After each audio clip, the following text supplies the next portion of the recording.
Jai Hind viewers, welcome back to the Global Strategic and Defense News.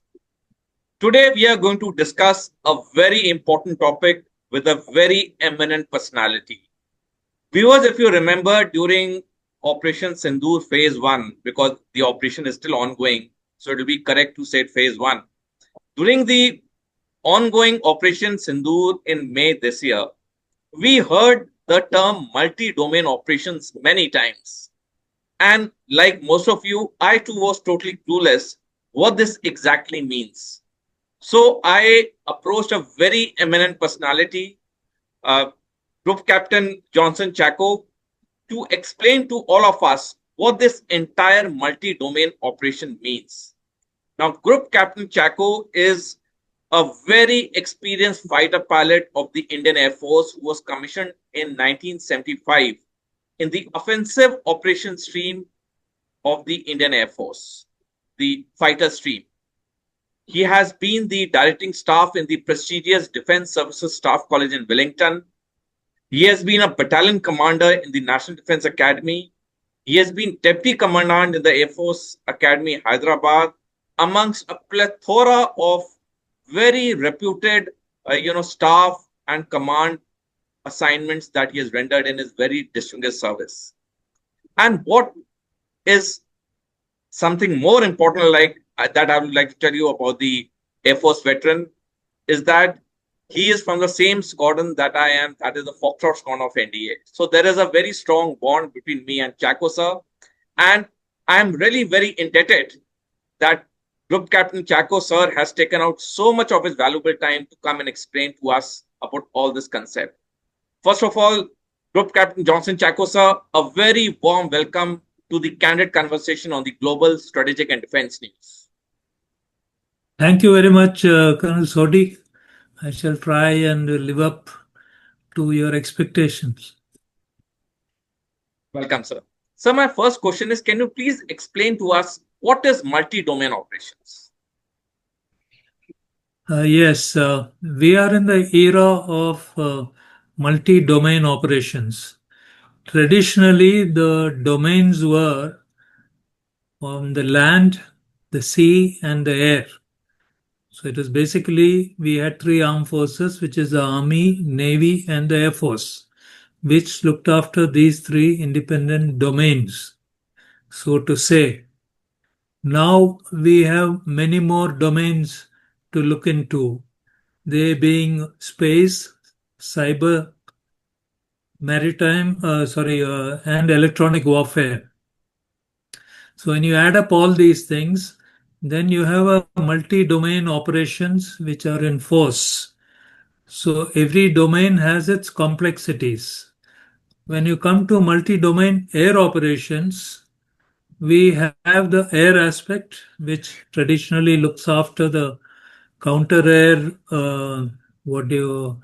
then other air operations, air defense, etc. Then you have the space operations, in which you ensure that our satellites are safe and they can give us the required information at the right time, maneuvering the satellites to the correct place at the correct time. Similarly, the cyber activities, which ensure that the communication systems of our Air Force or our defense forces are continue to be operational, whereas we can deny the same to the enemy. In maritime air operations can be of great use against enemy shipping and contributing to the sea control and sea denial operations of the Navy. And last but not the least, electronic warfare, which is a very important aspect, where you deny the use of the electronic spectrum to the adversary while we retain the freedom to use it for our own forces. So the technologies which greatly go into these multi-domain operations are network-centric warfare, artificial intelligence and machine learning, secure communications, sensor data fusion, and unmanned aerial vehicles. This might sound to be a lot of jargon, but essentially it means that the network-centric warfare shifts the focus from the platforms to the integrated network that we create.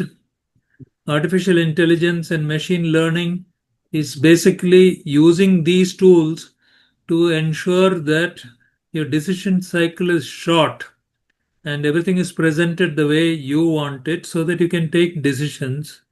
Secure communications is absolutely uh, transparent communications which are available in the face of cyber attacks.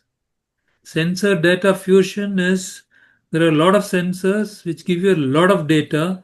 They have to be fused together, and using AI and machine learning, we get a coherent picture of the battlefield. Unmanned aerial vehicles provide a lot of flexibility to the Air Force in ensuring that we get the required data, ISR pictures, communications, and a whole lot of things without uh, putting a pilot there in that unmanned aerial vehicle. The moment you put in a pilot in any aircraft, or even when you want to send a pilot to space as an astronaut, the limitations are huge and the technologies needed are much more. So this is essentially the multi-domain operations, and these have to be choreographed in such a manner that we have the best effect of these operations on our objectives and we achieve them soon. So that was really very insightful, and when you gave all these intricate details, one could quite correlate with what one was seeing on the television channels and reading in the print media about the Operation Sindoor in May. Thank you so much, sir. So one more term that we use that we listened very frequently during the May Operation Sindoor operations was kill chain. So, sir, what is kill chain in air operations? So when it comes to kill chain in air operations, there are, I would first like to go through the theoretical part of it, in which we carry out a target system analysis. Depending upon the objective, for example, in Sindoor, the objective was to neutralize the terrorist targets or the terrorist hubs, as we would like to put it. So we study the terrorist hubs, where they are, what is the strength of terrorists in each of the hubs, is it worth neutralizing, not worth neutralizing, and we carry out a full target system analysis and which is the center of gravity of the target system. What should we take out so that it has the maximum effect? So we home on to which is the target that needs to be neutralized. Once the target is specified in this manner, then we do weapon to target matching. Which are the weapons which are used, which will be of the best use to achieve our objective that we have, the weapons that we have at that point of time. Maybe there are weapons which have much better capability, which we don't have, which we may get in the future. But what we have to do with it. So we match the target to the weapons, then we decide on which type of aircraft will be used, which squadrons will be tasked for the same, and how the operations are going to proceed further. So this is what happens when there is a pre-planned kill chain that we do, and this is done in integration with the Army, Navy, cyber, then electronic warfare, etc., to get the best results and keep our personnel safe. Now, when it comes to the unplanned kill chain, for example, if there is a unusual radar activity detected near the border, then by our AVAX and Netra systems, then we investigate further as to what it is. Then we detect that there is some unusual activity which is going on there. Maybe a launcher is being prepared to launch missiles into our country. So we identify what these are. Then we decide as to which weapons need to be used to neutralize this particular launcher before it can actually launch a missile. Then we deliver the weapons, ensure that it strikes the target, and we evaluate the results thereof. The evaluation of results is done even after a pre-planned kill chain that we talk of. And once the evaluation is done, further course of action takes place in the sense that if the missiles have missed the target, there may be a reshoot ordered, or maybe that we get to know as to what the results are from the satellite imagery. So these are the essentials of a kill chain that we talk about, or amplification of the kill chain. So that was very immensely informative, and thank you so much for shedding light on this very critical topic. So my next question is that how big a challenge is the Pakistan Air Force for the Indian Air Force? I wouldn't classify it in terms of quantitative means as to how big a challenge or how small a challenge it is. The Pakistan Air Force, they have, I wouldn't say that they're equal, but they are a strategic disruptor to our scheme of things. That means they can do something which may not be in the best interest of the Indian Air Force, definitely not. But they may have qualitative advantage in certain areas. One is network centric warfare, uh, in which what exactly they could use or they may have used, I'm not sure, is that they have their airborne warning and control system aircraft, which can pick up our fighters, determine their position in space in terms of latitude, longitude, and altitude, pass on the same information to one of their aircraft like the J-10C, which feeds the missile like the PL-15 or PL-17, and the data goes to the missile. So the missile can be fired without the J-10C putting on its radar. So the missile is fired. Mid-course guidance is provided by the AWACS, which knows the location of our aircraft, and the missile is guided on to the target. And in the last few seconds, the missile puts on its own radar, acquires the target, and homes on to it for the kill. So this way, what happens is that our aircraft won't even know that the missile has been fired because there's no radiation from the J-10C. So typically, the radiation from the J-10C indicates a threat, and the radar warning receiver on our aircraft will beep, indicating that there is a missile which is coming at you. So you can take evasive actions. Now, all this can be done provided you are on the same network. I don't know if Pakistan Air Force had all this on the same network. By network, I mean that, say, for example, in a multicultural gathering in India, we have many cultures coming in. So you find that there were various networks. There is, for example, the Punjabi network, the Malayali network, Tamil network, and the Maharashtrian network, etc.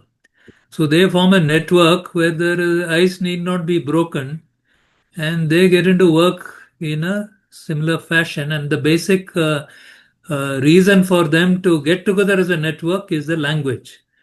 That is, they can communicate with each other freely in the native tongue.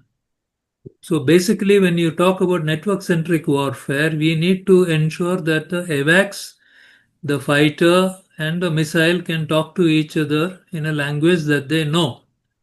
So if they are of different origins, like we have, where the AWACS is Israeli or Russian, the fighters are from France, and the missiles are probably Indian, and the Tejas from where it is fired may be different. So they may not be on the same network in terms of communicating with each other, for which we need to understand each other's source codes. So this will be the biggest drawback in the future as far as electronic warfare is concerned, that we need to have a source code which can communicate with all these. Different nations don't give different source codes, so we need to ideally we should have an indigenous aircraft like the LCA, indigenous AVAX with the similar source code, an Astra missile which also understands the same thing, or we can make them talk to each other. Then we can effectively use network centricity. Whereas Pakistan, they may have it because they have the Chinese AVAX, they have Jet&C, which is a Chinese aircraft, and the PL-15 or PL-17, which is again a Chinese missile. So the data links for them to function, they should have the source code, and communication should be in the same language or the source code. When it comes to electronic warfare and jamming, again, PAF may have an edge in this. They have better EW and probably jamming systems than we have, but it can be analyzed only by the professional Air Force people who deal with electronic warfare and jamming as to what the shortcomings in our system are or what the shortcomings in the PAF are. They have BVR missiles which have a longer range than our BVR missiles, and they are getting the stealth aircraft J-35A as per all press reports. So basically, our challenges would be sort of fleet diversity, squadron, that is to get all the fleets on the same language or talking to each other. Squadron shortfall, we are woefully short of numbers. Even for a small operation like Operational Sindoor, we had to get aircraft from the Eastern Air Command to complement whatever was there available in the Western Air Command. So, mobility between Eastern Air Command and Western Air Command have to be factored in because we are short of numbers. We don't have the numbers. Though people talk about theater commands and division of assets, I think it will increase only one more layer of complexity rather than solve what we already have. Then the other challenges are that we need to accelerate the uh, development of AMCA and getting them into production because that is the next generation of aircraft that we need in a hurry.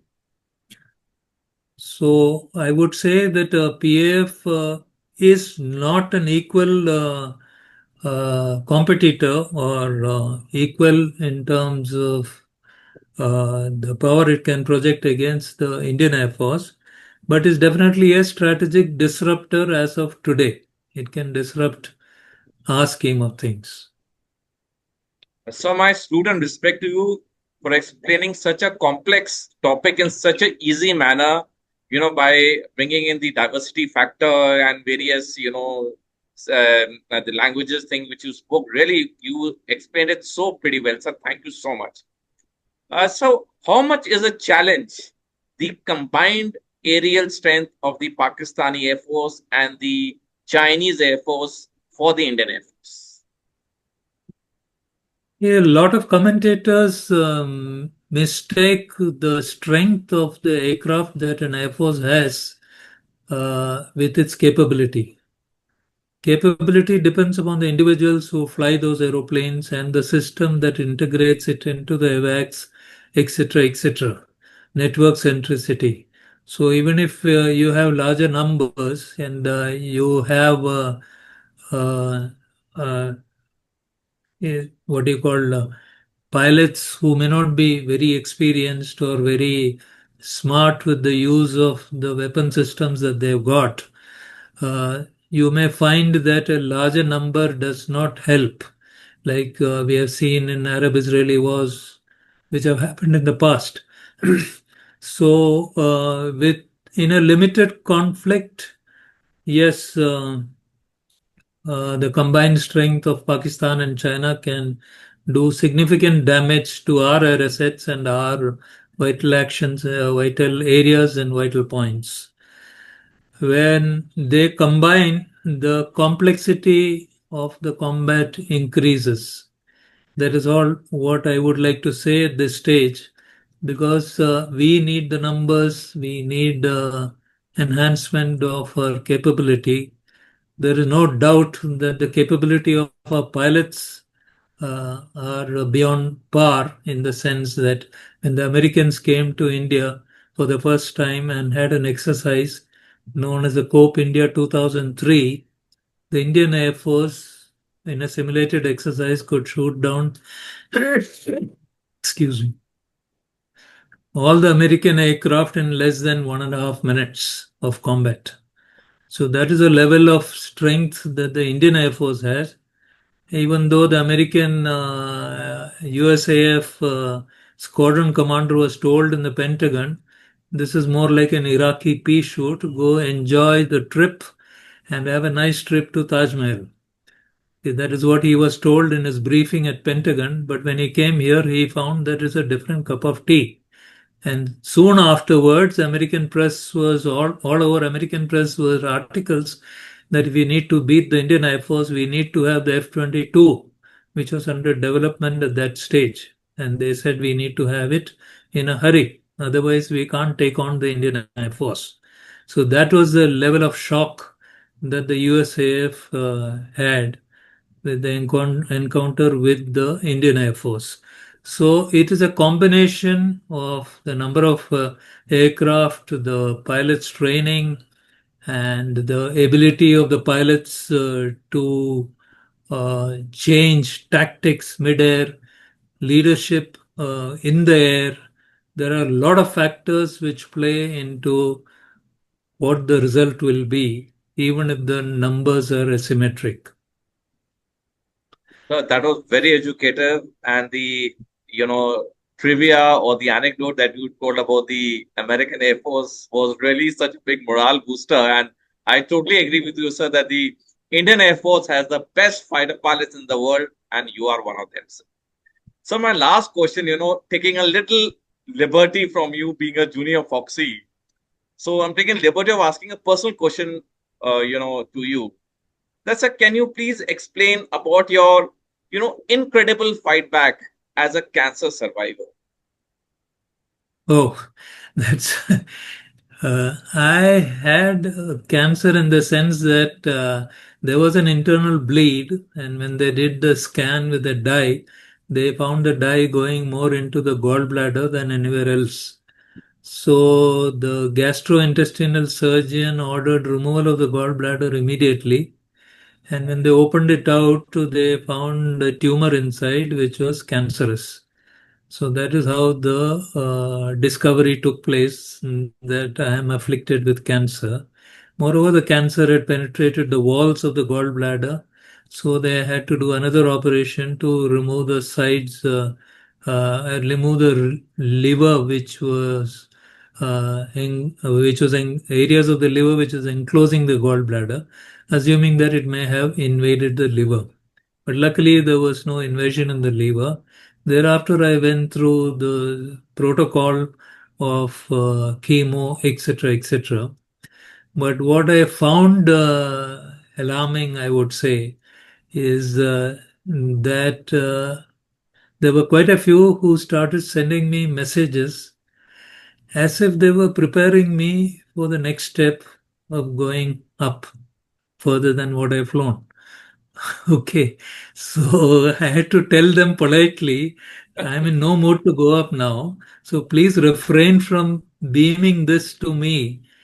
And then they stopped immediately because they were giving me prayers like, oh Lord, help him to cope up with this, and it should be a painless transition, and blah blah blah, which I was very upset with.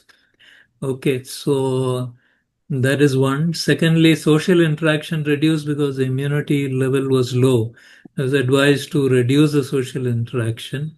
These were the two major things. What kept me going was faith, prayers, and a positive attitude. I said, yeah, this is one illness that I've got, but let's keep it aside and let us continue with what I've been doing. So I got back into my daily routine of uh, making money from the stock market, writing articles, etc., etc. So that is how I have managed to overcome this personal, I would say, invasion into my privacy. So very inspirational, and I'm sure that your talk today would tell the viewers how to face every situation with such a positive and such a high level of faith. Really salute and respect you. And sir, I must also admit that you have a very fantastic sense of humor. So, sir, it has been really very great, talking to you today, knowing about the multi-domain operations, the kill chain, and most important part about your, fight back and the way, you have explained everything. It was really a phenomenal talk, sir. And viewers, like I always request you, please like this show, please forward it as much as you can. Please subscribe to the channel if you haven't so far. And the most important, please give your comments, because your comments are the most important. They help me shape, the future course of action for GSDN. Sir, thank you once again for sparing your valuable time to come on GSDN. It has really been a very enriching talk with you. Thank you so much, sir, from the core of my heart, and very proud to be your junior Foxy, sir. Thank you very much for having me on GSDN. Thank you, Sodi, once again. I hope people enjoy what I have just spoken about. Thank you very much.